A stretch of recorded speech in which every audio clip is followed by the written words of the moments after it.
For the March 1st TTAC meeting. I'll turn it over to James for roll call. Good morning. I will read the roll. Please let us know if you're here. Ty Adley, Marshall County. Here. David Armstrong, NDOT Fort Wayne. Here. Leslie Beek, City of South Bend. Ryan Klussman, City of Elkhart. Here. Josh Corwin, City of Goshen. Here. Chris Dressel, City of South Bend. Amy Hill, Transpo. Here. Bill Holder, Kosciuszko County GIS. I see Bill online. Chris Jamrose, City of Mishawaka. Natasha Kaufman, Elkhart County. Sean Klein, St. Joe County. Patrick McCarthy, South Bend International Airport. Here. Charles McKenzie, Elkhart County. Marsha McSherry, Kosciuszko County. Here. Sky Metters, St. Joe County. Here. Steve Moriarty, Kosciuszko County. Here. Jason Peters, Marshall County. Lisa Schrader, NDOT LaPorte. Derek Spear, City of Mishawaka. Here. Sean Cerisi, City of Plymouth. Here. Justin Taylor, City of Warsaw. And Brent Warren, City of Napanee. Here. We have a quorum of members present in person. Great, thank you. Hopefully everybody had a chance to take a look at the minutes from the February 1st meeting. Any questions or comments? If not, we would just need a motion to approve. So moved. Second. All those in favor? Any opposed? The minutes from February are approved. And we will move on with the secretary's report. All right, in your packet, you will see that was included is a listing of the modifications that were done in February. Modifications are changes that this committee, as well as the policy board, have allowed staff to make in between meetings. They're usually smaller in nature. That full listing is available to you for informational purposes, as well as it can be found online so the public can access it. If there are any questions, free to ask staff, but this item is presented for informational purposes only. We require no action today. Thank you. Do we have any old business? There's no old business. Alrighty, we can jump right into new business. Great. Good morning, everyone.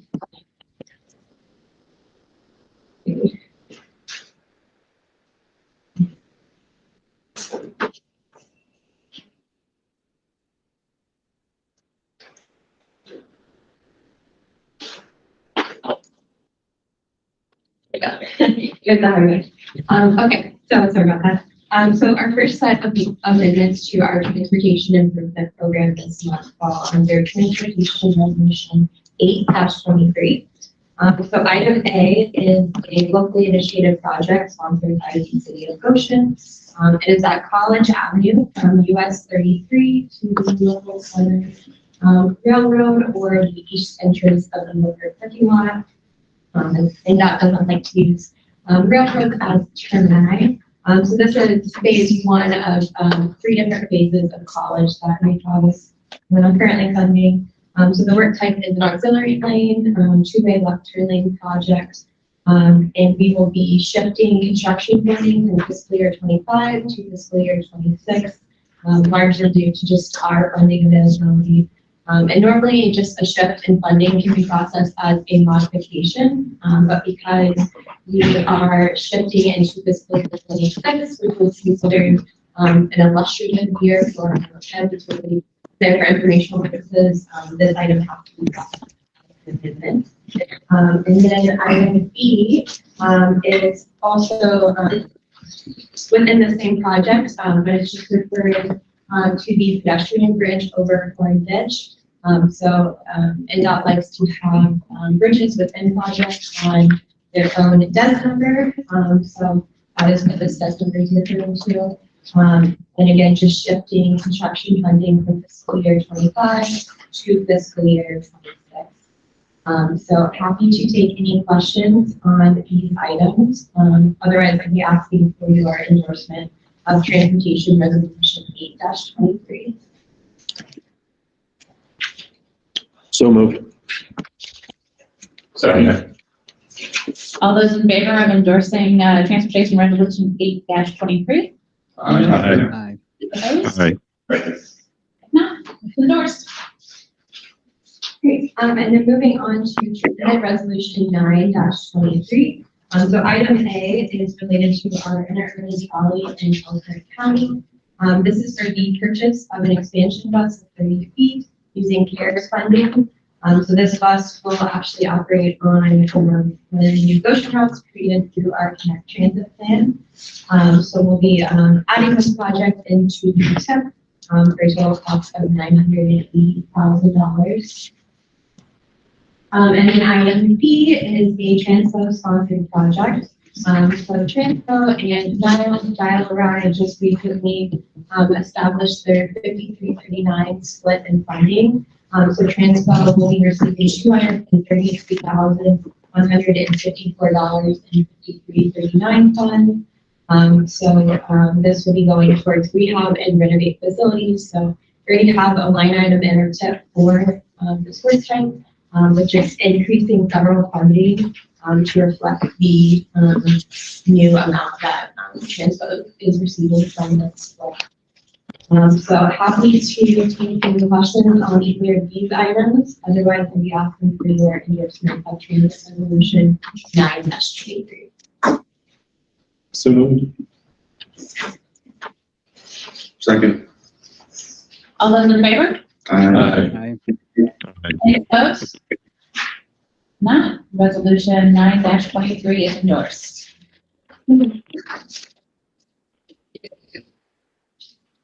All right. So March is apparently here as of today. And if you're not familiar, Purdue Road School is March 14th and 15th. If you haven't registered, you should. You might not be able to get a hotel room at this point, but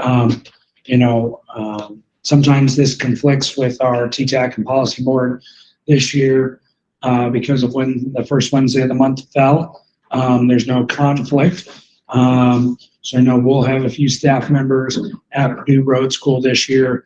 I assume many of you are attending, but in case you aren't or hadn't thought of it, Purdue Road School is March 14th and the 15th. I'm going to make sure that you're aware of it. It's a great opportunity for CEUs, and I mean, I assume like at least this half of the table is registered. I'm not sure about this. Yeah, see, right? I thought I'd split it correctly, but just wanted to make sure that folks were aware. And then also just to make everyone aware that our quarterly tracking of the meetings will be next month. It will be on Tuesday, April 11th. So the week following our April TTAC meeting. And our April quarterly meeting is normally the most important one because it's kind of the last meeting before the end of our fiscal year. So trying to make sure all of our ducks are in a row to spend down our funding by the end of the fiscal year. So just wanted to make everyone aware of this upcoming date. And then also wanted to give a quick update on our long-range transportation plan. So to date, we've really just been trying to understand our current transportation network within our vision, and then also identify future growth scenarios with the goal of identifying needs and deficiencies within our system. So with this, it's required a lot of public engagement. So today we've held stakeholder meetings in each of our counties.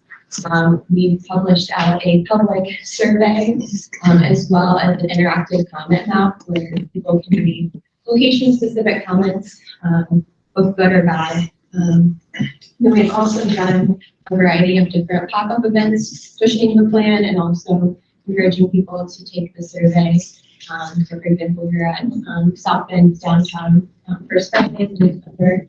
And then we've also been trying to do some different online engagement strategies. So making like short informational videos or TikToks, if anyone is familiar, just trying to think of fun ways to promote the plan and encourage people to take our survey.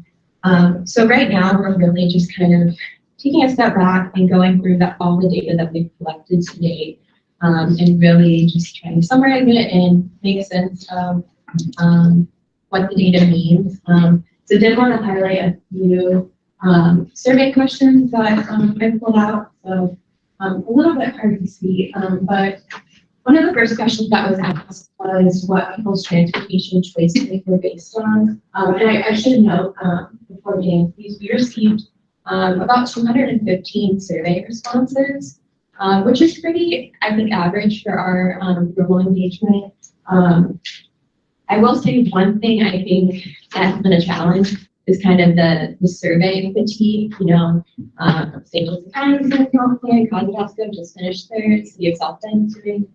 There's just a lot of, and obviously our connection, but there's just a lot of surveys happening right now. So people see a survey and look the other way, but we are happy, I think, with the response rate so far. So one of the first questions we asked is what people's transportation choices were based on. So trying to get a feel for when people are trying to commute to work or retail or essential services, kind of what their deciding factors are.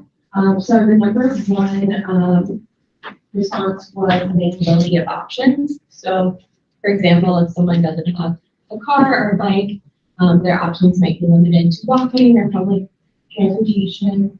And then the second highest response rate was distance or proximity to where they're going. So, for example, I am able to walk to work every morning because I just need a couple blocks to work. So I would say distance is kind of my key determining factor on how I commute, whereas someone who lives 10 plus miles from work, that's probably not feasible. So I think both of those responses definitely made sense. Another question we asked is which regional goals were most important to people. So the number one response, kind of surprisingly, was actually environmental stewardship. So the idea of the responsible use and protection of our natural environment.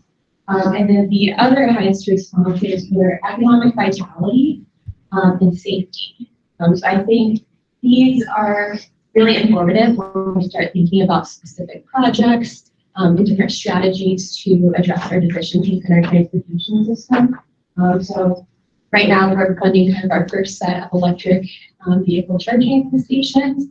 So I think that's going to be a trend definitely in the future and something maybe we look to focus on more. Definitely informative when thinking through specific projects in the future. And then the final question I wanted to highlight was which transportation improvements are most important. So the number of the response was creating more walkable communities. And then the second highest response was creating dedicated bike paths and lanes. So this idea of complete streets is definitely very important to people in our region. So definitely something to plan for in the future. Another interesting piece of this question was that maintaining the existing infrastructure was selected more deliberately than investing in new construction. So I think that's definitely very shocking as well. And then also when asked, people selected improving connectivity within our region more frequently than they did improving connectivity between our region and nearby cities. So again, another interesting finding. So again, just trying to make sense of all the data that we've collected so far. And our kind of next steps is finalizing the needs and deficiencies, and then also starting to work on identifying specific projects and strategies. So our plan is to start engaging our stakeholders again, kind of the mid to end of the March timeframe, to really focus in on specifics. So yeah, just wanted to give everyone an update on that, and definitely be on the lookout in your inbox for another stakeholder meeting around the end of March timeframe. Thank you.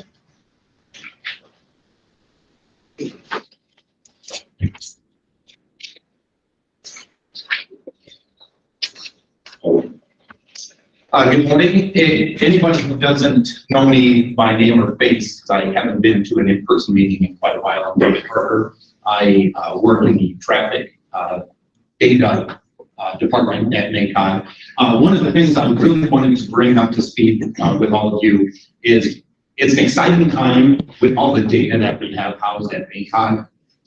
Most specifically, we want to get that information out. So of all the data that we currently collect, two major updates that we've done, and I know it's a little green and hard to see on the screen, but we included information regarding our bridges as well as our crash database. Those are the newest additions. And you can access these at our MACOG website.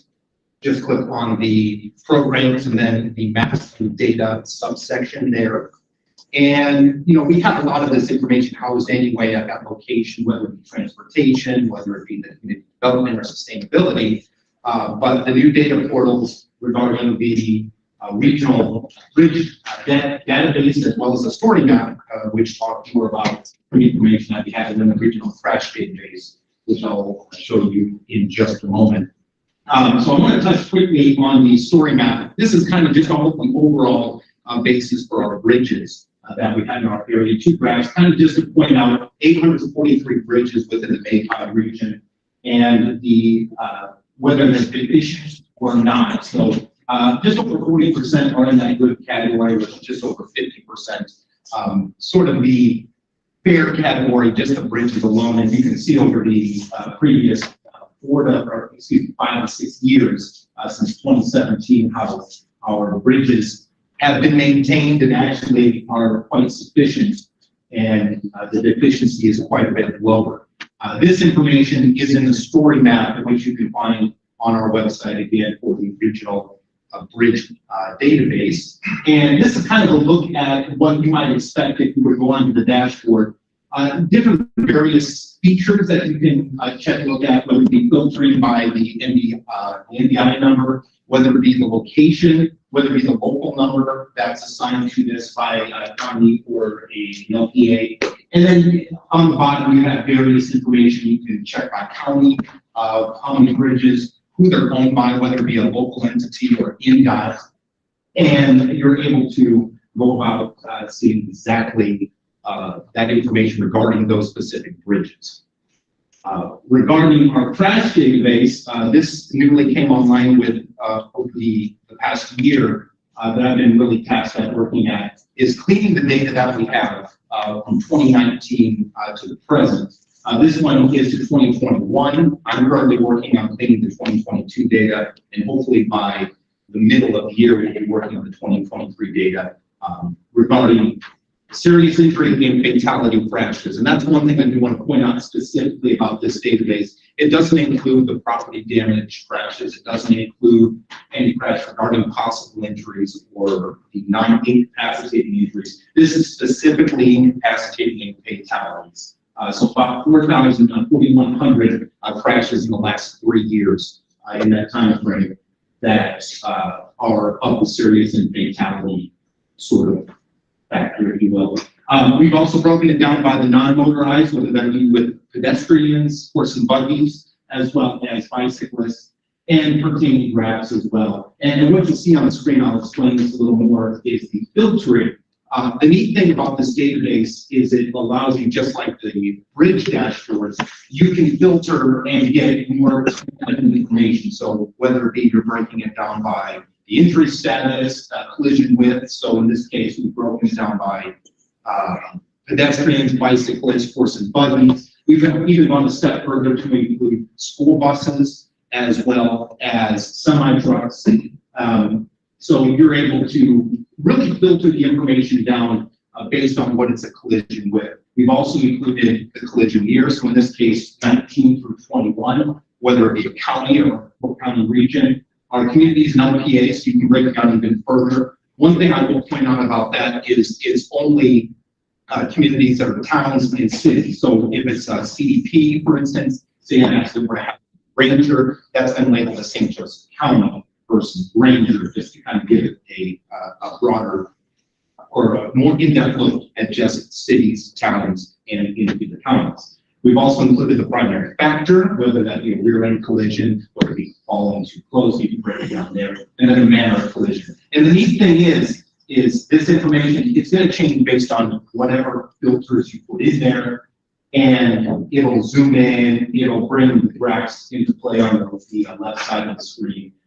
But I do really want to stress that this is the incapacitating and fatalities. So 4,100 out of the net 3 years, which would have been 60,000 crashes in our main calculation. We've broken it down just to include the serious injury and fatality. A lot of that does include or deal with what INDOT does too, because when INDOT goes through and measures which intersections in their localities that may be problematic, they do focus mainly on the incapacitating and injury. So just to kind of wrap it up, we're looking for feedback. So I encourage you, whether it be at the end of this meeting, we'll have a demo station set up if you want to do it, or just go to macog.com/maps, and you can click on either the regional bridge database or the crash database, and kind of get a feel for them, and then just let us know. You know, we'd be happy to take your feedback if there's things that you're looking for, things that you don't like, things that you do like, things that you want us to improve on. We'd really be happy to take that into consideration. And we've also got more dashboards coming in the upcoming months. We're looking at road conditions for pavement, for pacer ratings, as well as updates to any of the existing dashboards that we have currently. So I answer any questions if you have any. If not, go ahead. Would you be able to filter out if it was a state road or the type of road? Yep. In fact, let me go back. I know it's going to be a little hard to tell, but at the top right corner of the screen, there's actually a search bar that you can search by a local road. And it also has examples of exactly how to enter said road, whether it be, we'll just pick out County Road 17 in Elkhart. Instead of doing a space between CR 17, just put it all together and it gives you a running list. And you can do that for any termini in the MACOG. Yeah, just an example on like the bridge one. So you can see that there's 843 bridges. You can see that there's 6% that are considered poor because one of those categories has a 4 or less. You can click that.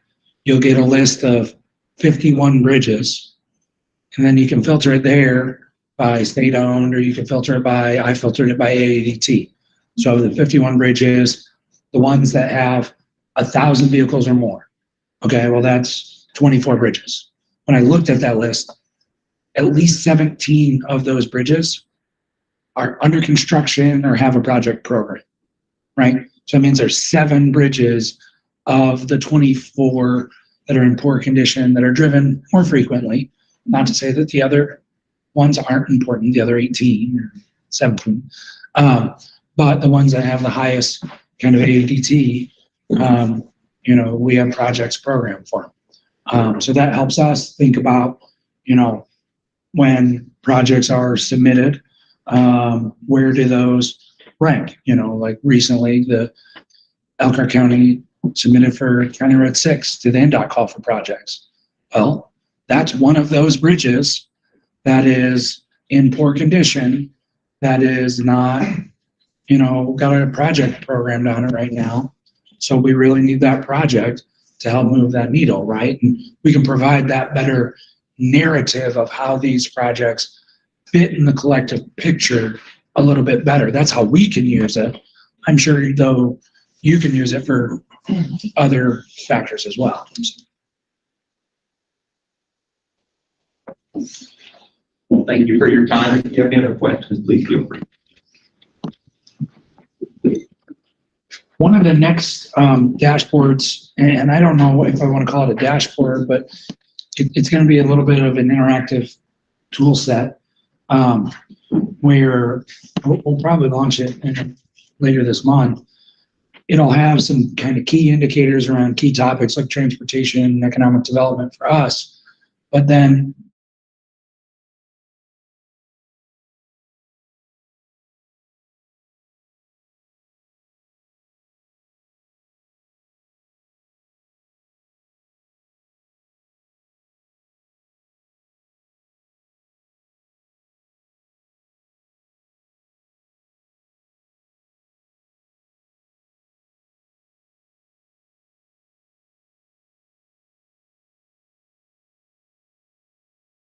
and everywhere kind of in between. So every single community, city, town, or county in our region will have one of those profiles where if you want to know the number of households or the total population or how that compares to the region, will kind of be right there. So that if you have those kind of questions or those typical data needs, yes, you can always get it from the census yourself, but it takes steps. And this will just be a nice display where you'll be able to get it pretty much right away. So that'll be one of those next ones, which I don't know what it's called. So I guess I might have spoiled the upcoming release, but it's kind of that census data tool for you. So, but if you have ideas while you see these products, if you see an issue, let us know. We're wanting to get them out now so that you can play with them. We don't believe that they're 100% absolutely perfect to everything that you need, but this is our version 1. We're going to keep making iterations and changes and updates to it. So as you play with it, as you interact with it, or as you see something that you really need, let us know and we might be able to see what that looks like. Because if you wanted, I'm not saying we would do it, we probably could, but if you think about it, each of your counties, if you wanted to know, only your county, well, you could filter that and we could set up one that's permanent that you could host on your own website if you wanted, where the public could see, how many bridges are in what condition and those kind of things. And it's just a heads up display for your community, as in the county, on bridges, or later when we do pavement. I know South Bend already has a heads up display for pavement condition.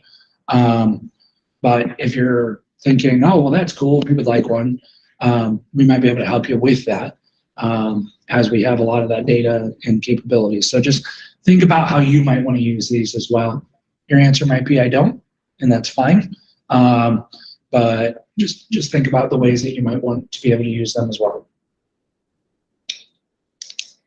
And I think that concludes the major listed items of our staff update today. All right, great. Thank you so much.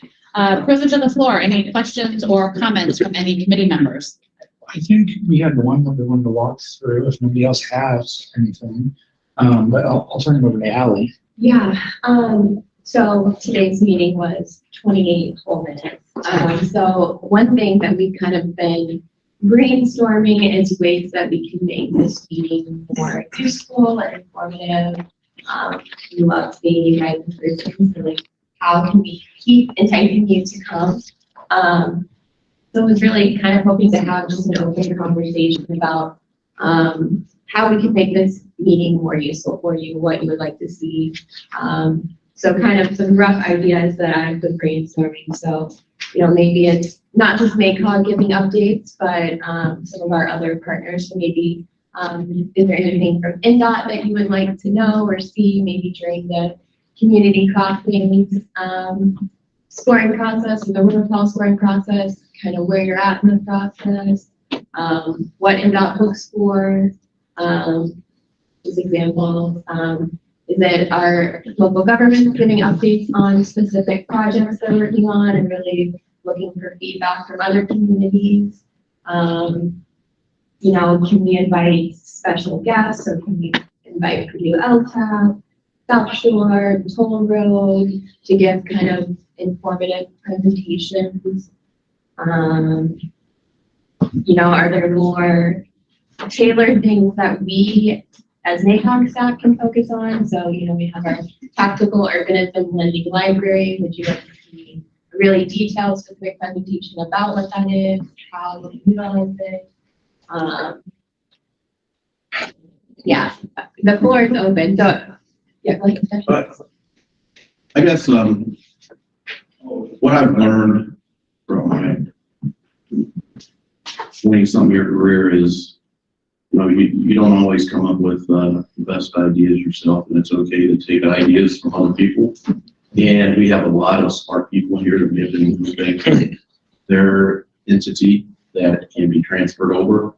So maybe some of that idea sharing is like maybe a 15-minute presentation of things, some of the things I've been seeing on the news, like, what South Bend is doing with their traffic calming and how those have gone about that. I think, that's really interesting things that other communities could take and duplicate those steps and efforts and those types of things that, it's sort of like a knowledge and experience sharing thing that we can all benefit from, something like that. Just a 15-minute presentation, and if people are interested, they could get that personal. I think something like that would be helpful. Yeah, because our goal isn't necessarily to make a meeting longer, right? Like, that's not our goal, right? Like, I mean, if a meeting is 30 minutes, a meeting is 30 minutes, but we do recognize that, Brent drove from Napanee today and David drove from Fort Wayne, and everybody came from your drive. Let's make it a worthwhile drive. And if there are ways that we can add content that's useful to you, that we can add on to that to at least make your once a month trip to this meeting, maybe in the meeting is a little bit longer than your drive, right? So, our goal isn't just to make it longer, but I like the idea of that information sharing. Just to add what Sky said, I know how I use MACOG as a partner, right? And I know how our relationship works, our county and MACOG, I did not generally. But I think hearing whether it's project updates, maybe it's specific, maybe it's just an overarching, here's all of our projects, how it's going and progressing, that's not something we see. I got blinders on, right, or for any projects. Maybe Sky's doing something that I could have stated one of my projects that I didn't even think about. Or maybe there's, maybe, I don't know, maybe just people using opportunities differently that can be useful to, there's so many opportunities and so many, funding sources out there. Hearing how other communities are using for different kinds of projects. I'm doing them up to something else about maybe. We won't share.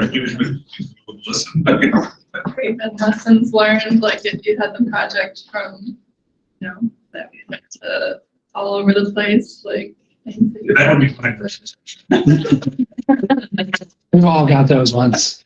I also like the special guest that I'll have. Yeah, that'd be good. I'd love to come back here sometime and have maybe give us a tour. Oh, yeah, absolutely. Love to do that. I like the combination of utilizing existing committee members to kind of share their experiences, lesson learned, but also bringing in special guests. I also think making sure that all of us fully understand everything that MACOG does. We all know how we interact with MACOG, with making sure we're aware of all the resources available. There's a lot of talented staff, what David shared today with the dashboard, just making sure that we all know what's there and that we can be utilizing it to our benefits in our communities and more too. Not to make more work than we had, but. One of the things that Allison brought up was control devices that you guys have on tap to do in the streets and traffic calming both ways. Having an idea of what is available. We understand the concepts and everything along those lines, but knowing what is already in the backpack, what we can begin using from it. That inventory, if you will. Right. Yep. We did that tactical urban thing last year that worked out pretty well on Lafayette. Yep. Can we partner with MACOG? Yeah, maybe it's, showing what we have, but then communities that utilize it already, sharing their lessons learned and kind of the tools there. Don't make the bump outs too wide. So it sounded like, Check it every morning. setting a dedicated topic or having a specific community presentation ready to go, rather than having just, a bullet point for 15 minutes of open conversation. Having a specific community ready to share for that meeting would probably be better. Since our next meeting, our April meeting is also here at Transpo, if anybody's interested in sticking around afterwards for a tour, we can certainly do that. So, For April. yeah. Yep. I'd love to do that. Well, I know our tactical urbanism library is actually here. It is. It is stored here. Yeah, 2 topics at once. Kind of the other ideas, these are ideas to add to our TTAC meeting, but I think there's also potential to, still keep a 30-minute TTAC meeting and then break and then have a separate meeting. So I guess would you guys, so for our long range plan, we're going to be having more stakeholder meetings. Would you guys like to have those after a TTAC? Or like we were just awarded the Safe Streets overall. So we'll be creating a safety action plan. So that would definitely require stakeholder input. So would you prefer to see those after TTAC while you're already here?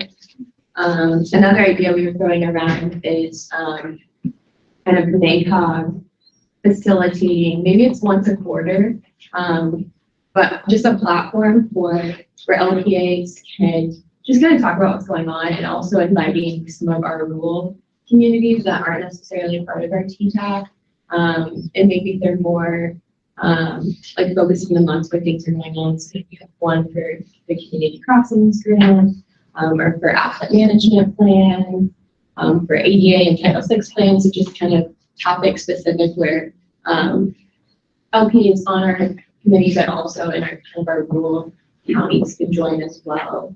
You guys would see any benefit in that. So just lots of ideas. You guys are driving back and think of a wonderful idea and want to shoot it my way. Definitely welcome that. Just don't do it while you're driving. No texting and driving. So we might be playing around with some different ideas over the next month. So do bear with us. Just wanted to get that one. Thanks for the feedback. No, I think that's great, especially taking advantage of the opportunity of having us all together and adding to the meeting would be good. I actually do have one more item. I think we skipped out on putting this on the agenda, but we do have a new MACOG staff member who's in the back.